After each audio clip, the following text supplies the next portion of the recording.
Dear students, the title of the chapter is His First Flight. Here flight means उड़ान या परवाज़. The meaning of the title is उसकी पहली उड़ान या उसकी पहली परवाज़. दरअसल ये एक कहानी है सीगल की. सीगल मतलब होता है समुंदरी बगला. ये समुंदरी बगला अपने भाई और बहनों से दूर रह गया और परवाज़ नहीं कर सका क्योंकि इसके अंदर लैक ऑफ कॉन्फिडेंस था, लैक ऑफ करेज थी, हिम्मत की कमी और कॉन्फिडेंस खुद एतमादी की कमी थी. इस वजह से ये पीछे रह गया. प्यारे बच्चों, इस सबक के ज़रिए हमें बहुत ही बड़ा पैगाम दिया गया है कि अगर हमें किसी मकसद को पाना है, किसी मंजिल को पाना है, तो हमारे अंदर खुद एतमादी और हिम्मत की ज़रूरत होती है.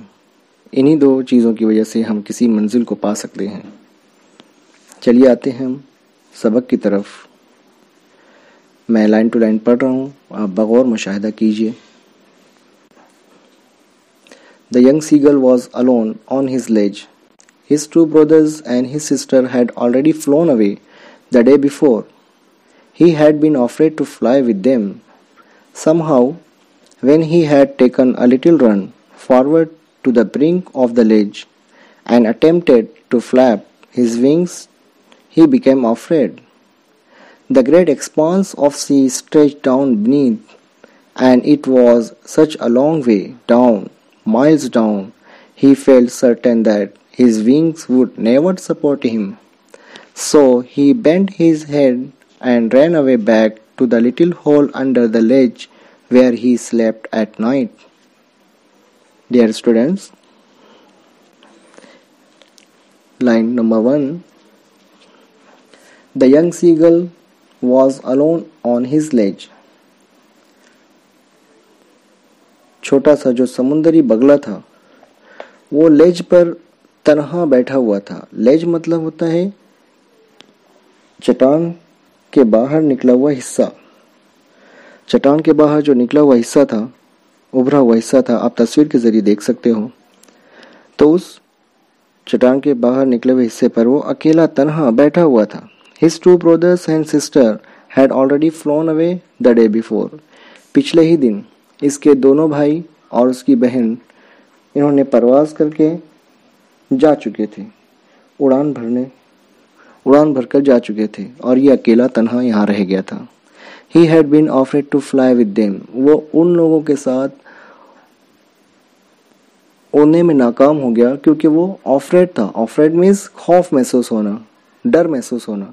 उनके साथ उड़ने में उसे खौफ महसूस हो रहा था, इसलिए वो यहीं रह गया, उड़ नहीं सका. Somehow when he had taken a little run forward to the brink of the ledge and attempted to flap his wings, he became afraid. किसी भी तरह हिम्मत जुटाकर उसने कोशिश की आगे बढ़ने के लिए. अब वो दौड़ता हुआ ब्रिंक की तरफ गया. लेज की जो ब्रिंक थी, ब्रिंक का मतलब होता है किनारा, edge of the steep place. किसी ढलान का आखिरी सिरा जो होता है, उस सिरे तक पहुंचा. वो दौड़ लगाई और अपने पंख को फड़फड़ाने की कोशिश भी की. And attempted to flap his wings. Attempt का मतलब होता है to try.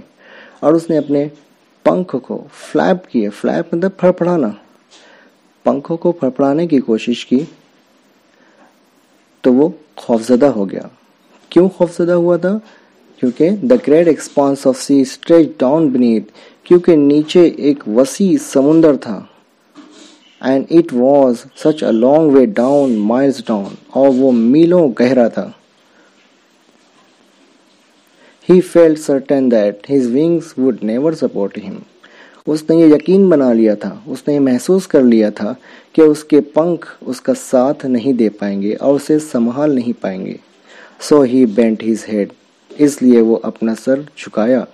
And ran away back to the little hole under the ledge where he slept at night. और सर झुकाए हुए वो अपनी लेज पर बनी हुई बिल में चला गया जहां वो सारी रात ठहरा रहा.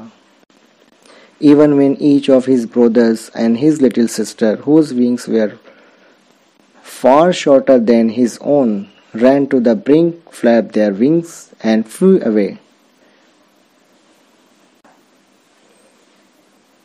यहाँ तक के उसके जो भाई थे, दोनों भाई और एक बहन जो थी, जिसके पंख बनिस्बत उसके शॉर्टर थे, छोटे थे, लेकिन उनके अंदर हिम्मत थी, तो उन्होंने दौड़ लगाई किनारे तक, चट्टान के किनारे तक, फ्लैप देयर विंग्स और अपने पंख को लहराया, एंड फ्ली अवे और वो लोग वहां से उड़ गए. He failed to muster up courage to take that plunge which appeared to him. He failed to muster up courage. To muster up courage means होता है यहाँ पर हिम्मत जुटाना, हिम्मत जमा करना. He failed to muster up courage. वो हिम्मत जुटा नहीं पाया, हिम्मत जमा नहीं कर पाया to take that plunge, वो छलांग लगाने के लिए, which appeared to him, जो उसके सामने बज़ाहिर उसके दोनों भाई और बहन जो प्लंज किए हुए थे, छलांग लगाए थे, तो वो छलांग लगाने में नाकाम रहा. So desperate.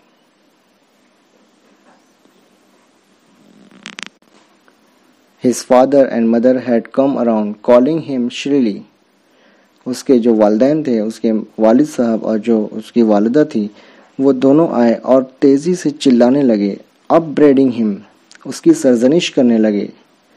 threatening to let him starve on his ledge unless he flew away, but for the life of him he could not move. यहाँ पर कहा गया है His father and mother had come around calling him shrilly. उसके वालिदैन वापस लौट कर आए और तेजी से उसे चिल्लाने लगे. upbraiding, सरजनिश करने लगे, उसे धमकाने लगे कि अगर वो इस लेज से उड़ा नहीं, यहाँ से चला नहीं गया, तो उसे भूखा रहना पड़ेगा. स्टार्व मतलब भूखे रहना या भूख से मर जाना. तो उसे धमकी देने लगे कि अगर वो लेज से बाहर नहीं निकला तो वो यहीं पर भूखा रह जाएगा. But for the life of him he could not move. लेकिन जिंदगी के खौफ के बावजूद अपनी जगह से वो नहीं हिला. That was 24 hours ago. Since then nobody had come near him. ये 24 घंटा पहले वाक़या होने वाली बात है. इसके बाद कोई भी इसके पास नहीं आया था. The day before, all day long, he had watched his parents flying about with his brothers and sisters, perfecting them in the art of flight, teaching them how to skim the waves and how to dive for fish. कल दिन भर वो अपने वालिदैन को अपने भाइयों और बहन के साथ उड़ते हुए और साथ ही साथ इनकी परवाज़ के फ़न को पुख्ता करते हुए, परफेक्ट करते हुए देख रहा था. वो इन्हें मौजों की सतह को छूते हुए उड़ जाने और मछलियों के लिए गोता लगाना सिखा रहे थे. यहाँ स्किम द वेव्स, स्किम करना मतलब किसी सतह को छू करके गुजर जाना. और यहाँ दिया हुआ डाइव फॉर फिश, मछलियों के लिए छलांग लगाना, गोता लगाना. तो वो अपने बच्चों को, वालिदैन जो थे, अपने बकिया बच्चों को समुद्र की लहरों पर उड़ना सिखा रहे थे और साथ ही साथ में मछलियों को पकड़ना सिखा रहे थे. He had in fact seen his older brother catch the first herring and devour it. और उसने देखा कि उसका भाई जो है पहली मर्तबा हैरिंग फिश, मतलब ये एक ख़ास किस्म की मछली होती है जो बगलों को मरगूब होती है, तो उसने पहला शिकार किया, उसके भाई ने पहला शिकार किया और उसे खा गया. Devour, to eat hungrily, भूख की वजह से जल्दबाजी में खा जाना. Standing on a rock while his parents circled around raising a proud cackle. जब किसके वालिदैन इसे शाबाशी देने के लिए काएं की फखरिया आवाज़ निकालते हुए चारों तरफ गोल दायरा में चक्कर लगा रहे थे. सर्कल, चारों तरफ चक्कर लगा रहे थे, क्योंकि उनका बेटा जो है पहला शिकार किया, जिसकी वजह से वो उनके वालिदैन बहुत ही खुश थे. And all the morning the whole family had walked about on a big plateau midway down the opposite cliff, taunting him for the cowardice.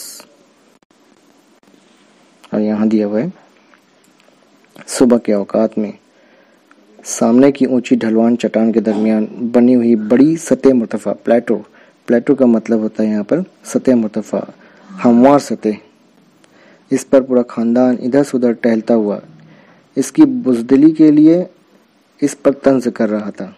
टाउंटिंग, तंज करना। क्लिफ का मतलब होता है ढलवान या ढलान वाली जो चट्टान होती है उसे क्लिफ कहा जाता है। तो इसके ब्रदर की तो तारीफ की है वो लोग, उनके वालिदैन, लेकिन साथ ही साथ जो है प्लेटो पे पहुंचने के बाद वो उसकी कावर्डिस, मतलब जो सीगल था जो उड़ने के काबिल नहीं रहा, उड़ने से डर रहा था, उसकी बुज़दिली पर उसे तंज कर रहे थे। The sun was now ascending the sky, blazing on his ledge that faced the south. सूरज जैसे जैसे ऊपर आ रहा था, इसकी चट्टान जो जुनूब रुख थी रोशन होती जा रही थी। He felt the heat because he had not eaten since the previous nightfall.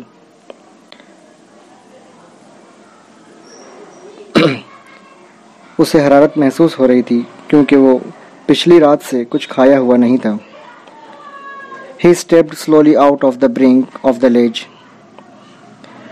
वो आहिस्ता आहिस्ता कदम बढ़ाते हुए चट्टान के सिरे तक आया। इससे पहले आपको बताया गया है कि ब्रिंक का मतलब होता है द एज, एज मीन्स सिरा या किनारा। And standing on one leg with the other leg hidden under his wing. और अपने एक पैर पर खड़ा हो गया और दूसरे पैर को अपने परों में छुपा लिया। He closed one eye then the other. वो एक एक करके अपनी आंखों को बंद कर लिया and pretended to be falling asleep. और सोने की अदाकारी करने लगा। Still they took no notice of him. फिर भी उन लोगों ने उस पर ध्यान नहीं दिया। He saw his two brothers and his sister laying on the plateau, dozing with their heads sunk into their necks.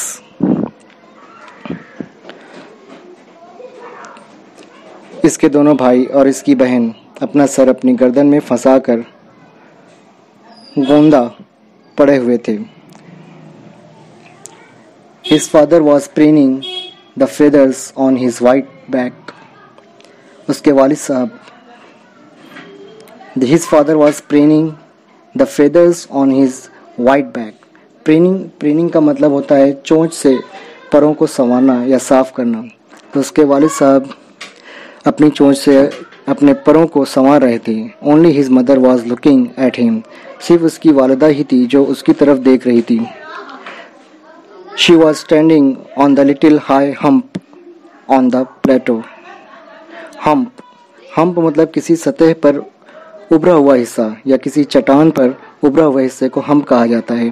तो उसकी वालिदा जो थी वो प्लेटो का मतलब होता है प्लेन सरफेस, सीधी सतह पर उभरे हुए हिस्से पर खड़ी हुई थी। She tore at a piece of fish that lay at her feet and then scraped each side of her beak on the rock. Now she was standing on the little high hump on the plateau. वो उस प्लेटो पर, उस सतह पर उभरे हुए हिस्से पर खड़ी हुई थी। Her white breast thrust forward. उसके सीने जिस पर सफ़ेद पंख थे, सफ़ेद पर थे, वो आगे निकाले हुए खड़ी थी। Now and again she tore at a piece of fish that lay at her feet and then scraped each side of her beak on the rock.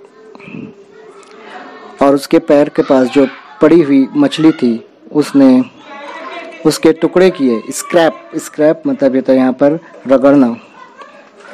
तो she tore a piece of fish that lay at her feet.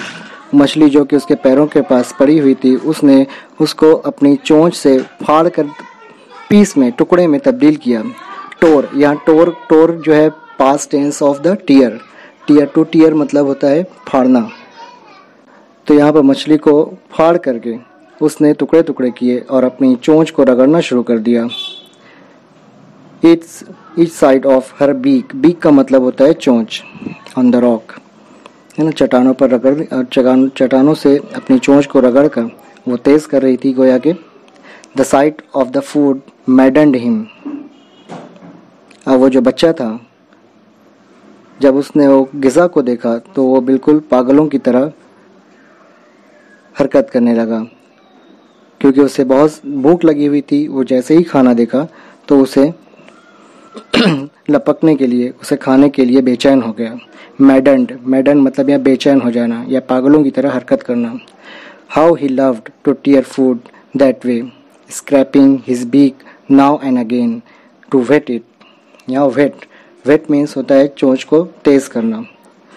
तो उसे अपनी चोंच से मछली को फाड़ना और मछली को खाना बड़ा ही मज़ा आता था उसे खाने में, इसलिए वो अपनी चोंच को बार बार रगड़ रहा था ताकि वो आसानी से ग़िज़ा को खा सके।